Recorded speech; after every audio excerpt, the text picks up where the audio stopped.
Planet of the Fakes Global News. And Pigsty News. Oh, it's getting like a creepy movie. Evacuating residents of a building across the street.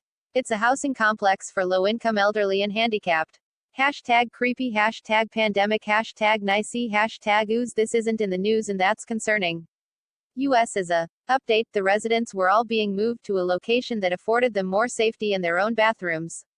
Apparently this building they had to share bathrooms. Senior residents evacuated by people in protective gear, witnesses say.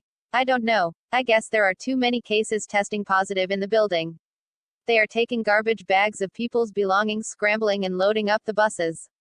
It's weird, like the beginning of some foreboding contagion movie. I lived in one of those low-income and/or disabled buildings here in my hometown for 4.5 years. I've had some really awful experiences in my life and that was the worst one. In the first place, beyond the fact that we had no rights, we were age segregated and disabled people were junked in with us, plus we all had low income in common. I can assure you that no self-respecting disabled person wants to be called elderly. By the same token, no elderly wants to be called disabled. Here in Maine the job pool is the same for elderly and disabled, which causes untold confusion.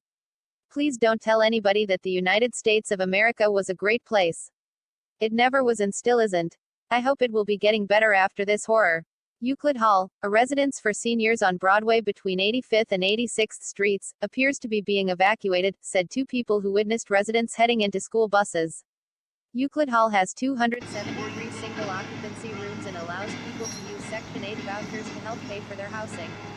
There are many school buses lined up on 86th Street and on Broadway between 85th and 86th Street because they are evacuating Euclid Hall, one wrote, sending the photo above. All I was told was that it is for the residents' protection. Another wrote, out of my living room window I see multiple mini yellow buses being loaded with what looks like the senior residents' SRO occupants by drivers in white hazmat suits. She sent the photo below.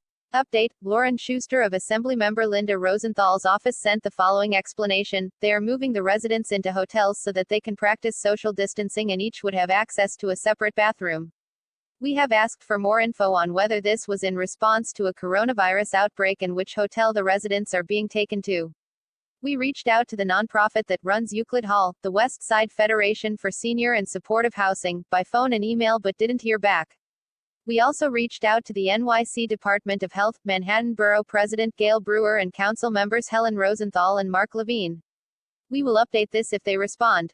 Full video link in the description. Like, comment, share, subscribe, hit the little bell, and if you have time, go to www.